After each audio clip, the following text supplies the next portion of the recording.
ndabaramukije amahoro sangwe ikaze muri ano makuru yaranze inondwi dusozereye nayo akaba agizwe n'ingingo nkuru zikurikira. Abanywanyi 10 b'umugambwe senere barasohoye itangazo rivuga ko bakuye agatongwasa kurongora umugambwe no kuserukira imbere y'amategeko. Umunyamabanga mukuru w'umugambwe senere ati gwasa ni waguma aramutswa umugambwe ko iryo tangazo ataworiha agaciro. Jerome Niyonzima mumenyesha makuru w'inararibonye nawe aranegura ko benshi mu banyepolitike bashinga imigambwe barondera ibibanza by'ubutegetsi gusa muravyumva mw'idonido ryano makuru. Abanyeshure barangije igice ca nyuma c'ishure shingiro mu Burundi bariteguriye gukora ikibazo ca leta kibaha uburenganzira bwo kuja muri kaminuza. Abanyeshuri bo kuri lycée du Lac Tanganyika ya kabiri bavuze ko imyiteguro igeze kure kandi biteze umwimbu mwiza. Kaze mw'idonido ryano makuru yaranze inondwi sangwe ikaze.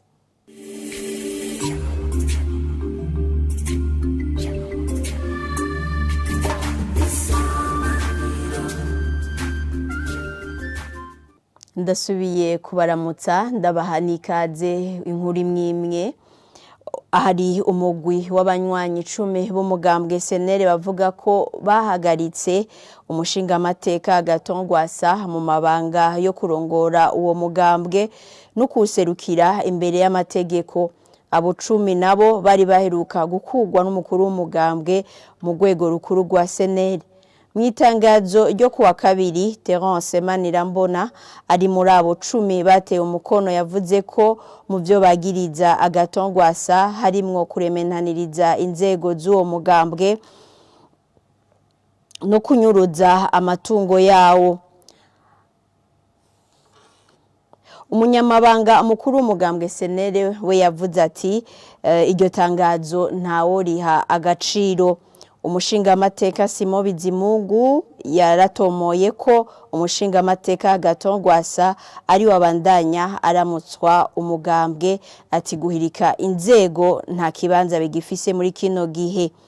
Yavuze ko abo babikoze ataburenganzira babifitiye imbere y'amategeko kuko bakuwe mu mabanga n'ingingo y'umukuru w'umugambwe kuwa 28 ukwezi kwa gatandatu guheze.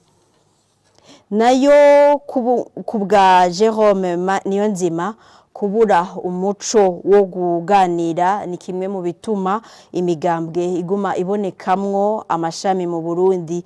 Umenyesha makuru w'inararibonye akurikiranira hafi ivya politike asigura ko benshi mu ndongozi z'imigambwe badatahura intwaro ya demokrasi ibihugu vya Afrika byazaniwe n'abazungu. Jerome Niyonzima aranegura ko ikiraza ishinga benshi mu bashinga iyo migambwe ari kurondera ibibanza vya politike. None usanga birafatanye no gukuntu usanga imigambwe itatana usanga no munsi umuntu umugambwe ni kwanje ubundi ni kwanje. Uravye nk'igihe wa gasore iprona yatsinda mu myaka ya 60 yaravuze ijambo rikomeye cyane. Yaravuze ati uno munsi ntihatsinze umugambwe iprona, hatsinze demokrasi nkuko abarundi bayumva kandi bayifuza. Bisigura ko demokrasi intwaro rusange abarundi bafise uko bayumva kandi bafise uko bayifuza bifatiye ku mahangiro y'abarundi ubwabo. Uno munsi rero ugiye kuraba mu Burundi kiyagiye iprona yatsinda ubona hari imigambo myinshi. Imigambo yose yaciye igomba kumera nk'igomba kwinjira muri uwo mugambo watsinze. Hari kubera ikintu kubera ko umugambo witwa kutsinze ni ucuronka vyose. Ni ucuronka uburaro n'uburamuko. Mwibuke yuko ngaha mu Burundi ko imigambo yagira shingwa harageze igihe wumva ngo n'umugambwe ngo CNDD ya Nyangoma, wumva ngo ni Frodebu ya Naka, wumva ngo n'umugambi wa Naka, wumva ngo ni FNL ya Gwasa, wumva kubera ikintu kubera yuko hariho kwitiranya kw'ivyumviro by'umugambwe n'umuntu yoba yaragize uruhara mwishingwa by'uwo mugambwe. Ibyo rero ntibishobora kujana na demokrasi. Hari ingorane ikomeye kuko umuntu avuga ati ntashinze umugambo cyane ntari muri umugambo sinzoronka n'iconje agaca baniganiraho nyene. Rero aho usanga indongozi z'imigambi ntizifise koko canke zirafise umuco wo kuganira? Novuga ko atawo zifise kuko ni ingorane kuko umuco wo kuganira mbere ubukene bw'ikiyago biri mu bintu nka twebwe iyo turiko tuvuga bijya bintu byo kumenyesha makuru ufatira ku kwerekana amatati inkomoko y'amatati y'abantu yava mu nkomoko zikunze kugaragara z'amatati harimo kubura ikiyago, urabona kutavugana ku bisoko ry'amazina, harimo ubutegetsi budatwarira bose, harimo iyi ni ingorane y'ubutunzi buke abasanga ibusa bitana ibisambo.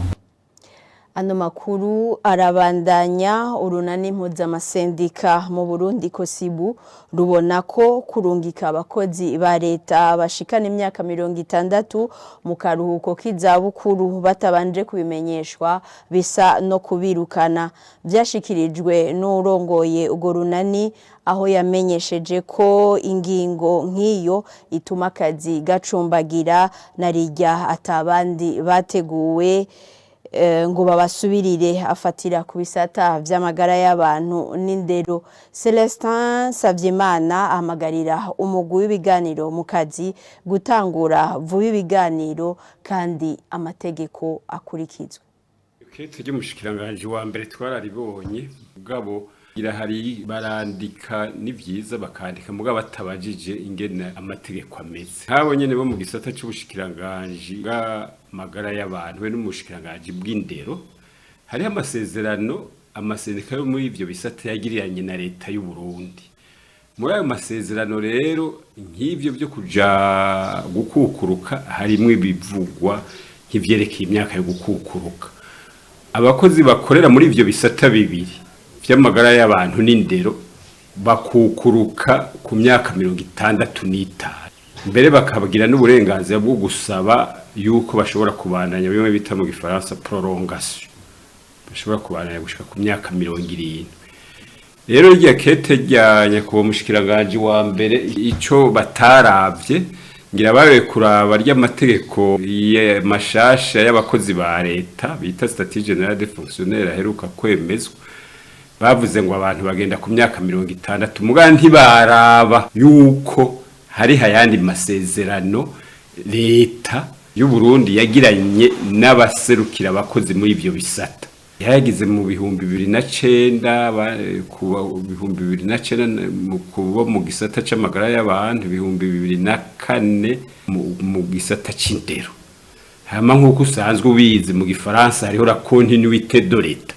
Ivyagize leta ihaheze imyaka 30 iyindi leta irabikurikiza. Hanyuma rero twe dukaca dufata nk'iyi ngingo iheruka gusohoka nko muri ubwo bushikiranganje bw'amagara y'abantu kujana abantu umuntu uze muri pension mu zabukuru tubifata nk'uko babirukanye babaziza ubusa.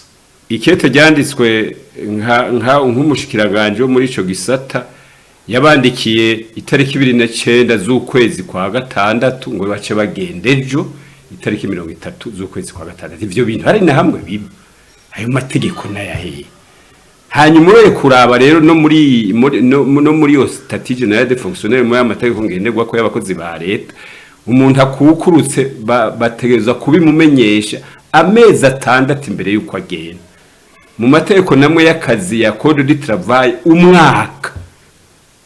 Twe rero tusaba yuko hoba nibiganiro abo bantu ivyabo bigasubigwamo hanyuma abantu bagashobora gukora akazi nk'uko bavyemeranije n'abakoresha babo. Urunani rw'amasendika y'abigisha Kosesona rufatiye ku makuru rwaronse rwamenyesheje ko hari abigisha barenga 2900 baberekewe n'ingingo yo kuja mu karuhuko k'izabukuru, ariko rero ngo muri abo ngo hari abatari bwakwize imyaka 60 y'ugukukuruka nk'uko bivugwa n'icegera c'urongoye ugo runani. Emmanuel Mashandari asaba leta kubangira gukata imishara yabo bigisha kuko ngo iryo tegeko rigiye gutuma bahungabana mu kubaho kwabo. Twasanze muri urwo rutonde harimo abigisha batari bakwize imyaka igukukuruka. Ibi rero gategira ikibazo gikomeye. Ikibazo gikomeye kubera iki? Mwarumvise ko bavuze yuko kuva itariki 30 z'ukwezi kwa gatandatu leta ayo fonction publique abakozi ikihagarika imishahara yabo ikabarungika muri UNPR. Aha rero tubona yuko umwigisha azoba yasanze yare bamushize ataragera azoca asanga umushahara we wahagaze, hanyuma niyagira ati ngire nsubire unje gusaba bansubizemo bizotwara umwanya muremure. Icya kabiri, uno munsi amategeko ahindukiye mu bijanye n'ingene bazotanga imishahara, hagiye guhinduka ngene bazoza barahemba abantu. Ivyo rero bizotangwa n'ukwezi kwindwi. Rero umuhinga asanga afasha leta y'u Burundi baciye kuri fonction publique na finance ashikiro munsi aze wereka ngene ibikorwa bizokorwa. Rero uzojigira ngo agiye kurondera ngene yorenganurwa, bazogira bati hari ibindi bikorwa biko birakorwa banzurorere mbe none muri uwo mwanya azoba bayuwande. Icya gatatu, ihinduka ry'ingene abantu bazoja mu garuhuko izabukuru zije ikora ku bintu bikomeye cyane gose kugene abakozi ba leta bahora babayeho. Twebwe tukiri ku myaka 65 twarafashe amadeni baharuye ku myaka umuntu azogira mu karuhuko izabukuru. Uno munsi barahinduye imyaka, none iyo myaka isigaye umukozi wa leta umwigisha cyangwa umuganga azoheza yishuri rya deni gute imyaka itari bwahere? Kandi n'amabanki yatanze amadeni nyene adoceja mu bibazo bikomeye kubera yuko azobura akata aca asanga ariko arahomba. Nibyo mu nsiguro batanze nuko hariho iteko kubijanye na pension, iteko mukuru w'igihugu yashikirije kandi mvuga yuko yari gutangura mu 2020. Iryo teko ririho mugabo amategeko mperekeza ngo bitare texte de mise en application ntaraboneka. Twe dusanga rero uno munsi turi mu kintu tutabona neza iyo tuko turaja. Icyaka rero kije gusongera isibe ni itangazo ubushikiranganje bw'abakozi bwa isohoye bavuga yuko abarungitswe mu karuhuko k'izabukuru kuva itariki 30 z'ukwa gatandatu bazobanze barorere amaketa abarungika azoboneka mu kwicenda. Twibaza tuti none muri uwo mwanya umukozi wa leta nazo ari umukozi ONPR izobimuzi naragiye kuwande ko byose bigwa na leta ikabe ibona izo ngorane aho zihagaze. Mbega nta kuntu bobanza bakabangira gukata umushahara w'umukozi bakabanza bakabikora byose bikaja bigabona ko bitunganije, hanyuma tukinjira muri ivyo bishasha. Twebwe ntiduvyanga mugabo tugende atangura zoje gutera umukozi, atangurane bitera umuryango wiwe, atangurane bitera amabanki yafashemwo amadeni. Ano makuru yaranze inondwe dusozereye tuyabandanirize mu gisata c'indero. Abanyeshuri barangije amashuri y'inyuma y'ishure shingiro mu Burundi bariko baritegurira gukora ikibazo kibaha uburenganzira bwo kubandanya muri kaminuza. Mu gihe hasigaye imisi mike ngo ico kibazo gikogwe, abanyeshuri hamwe n'abigisha bo kw'ishuri ryisumbuye Lycée du Lac Tanganyika ya kabiri bashikirije ko imyiteguro igeze kure, bakavuga kandi ko bizeye umwimbo mwiza. Nous allons déterminer la concentration sur toutes les espèces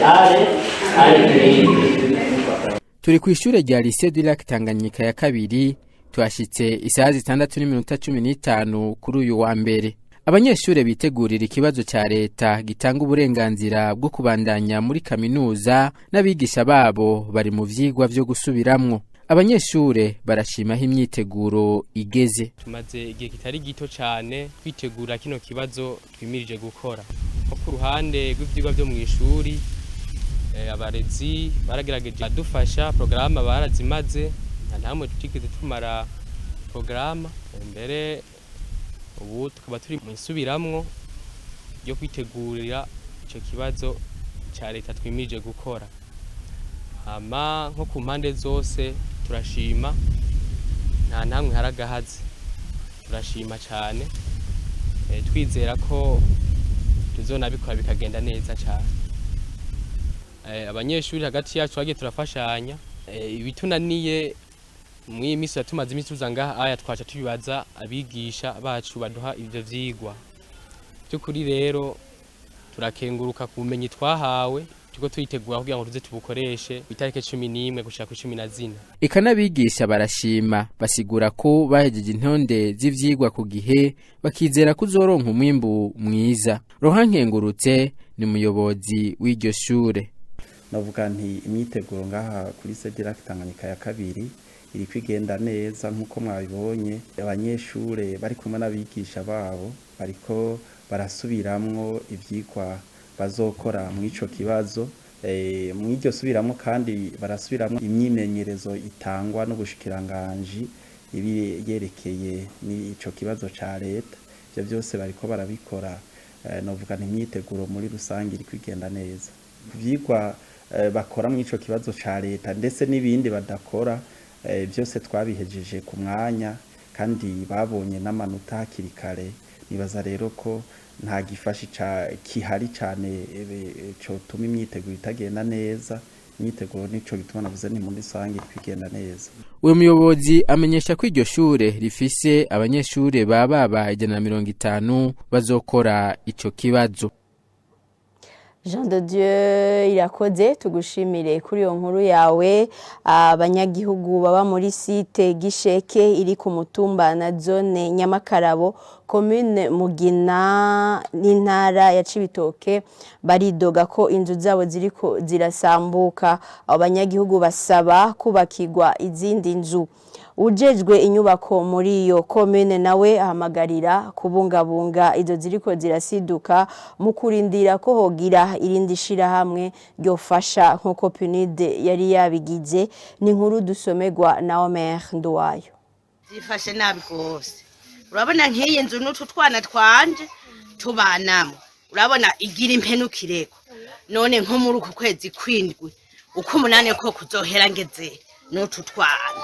Ni imyidogo y'abanyagihugu bimuriwe muri site ya Gisheke nko ku birometero 30 uva ku mugwa mukuru wa commune Mugina ni mu ntara ya Cibitoke. Abo banyagihugu bari bateshejwe izabo n'umusozi wa Nyempundu wasidutse mu mwaka w'2019. Bababazwa no kubona inzu barimwo ubu bubatse bafashijwe n'ishiramwe PNUD ziri mu kubagwako.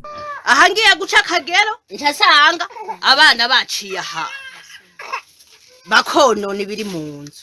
Ubu nabuze iyo mpungira iyo mu bihomoka ntaho mfise noba.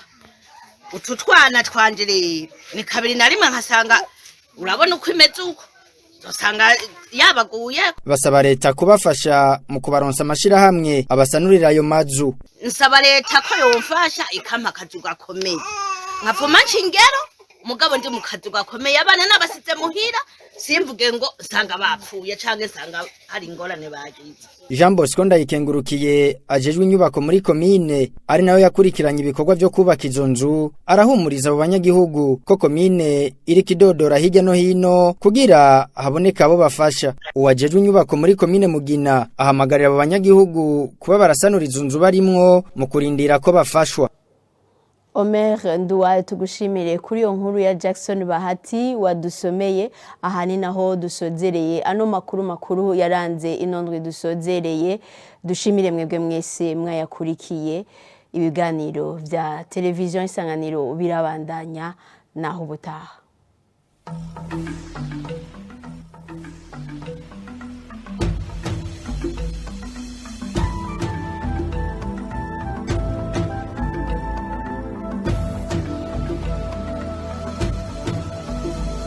Isa